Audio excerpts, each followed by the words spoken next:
జిల్లా కేంద్రంలో రిజర్వేషన్ల పరిరక్షణ సమితి మరియు రిజర్వేషన్ ఎంప్లాయీస్ ఫెడరేషన్ వ్యవస్థాపక అధ్యక్షులు డాక్టర్ కోతుల నాగరాజు గారు, అలాగే reservation employees federation SC ST BC minority employees అందరినీ కూడా ఏకతాటికి తేవడం కోసం ఈరోజు అందరినీ ఏకతాటికి తెచ్చి వాటిలో ఉద్యోగస్తులందరినీ ఐక్యం చేయాలనే ఉద్దేశం.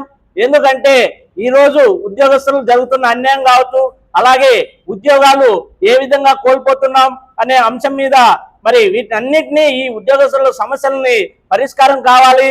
అదేవిధంగా నిరుద్యోగులకు కూడా ఉద్యోగ అవకాశం రావాలంటే రిజర్వేషన్లను కాపాడుకోవాలనే ఉద్దేశంతో రిజర్వేషన్ ఎంప్లాయీస్ ఫెడరేషన్ రిజర్వేషన్ల పరిరక్షణ సమితి ఆధ్వర్యంలో అనంతపురం జిల్లా కేంద్రంలో సదస్సును ఏర్పాటు చేయడం జరుగుతుంది. కాబట్టి ప్రతి ఒక్కరూ కూడా ఈ సదస్సును విజయవంతం చేయడానికి ప్రతి ఒక్కరూ కూడా సహకరించాలని కోరుకుంటూ సెలవు తీసుకుంటాం. ఫాలో చేయొచ్చు కదండి ప్లీజ్. అందరికీ నమస్కారం. మీరు వీడియో చూస్తున్నారు కానీ సబ్స్క్రైబ్ చేసుకోవడం లేదు. దయచేసి సబ్స్క్రైబ్ చేసుకోండి, మాకు సపోర్ట్ చేయండి.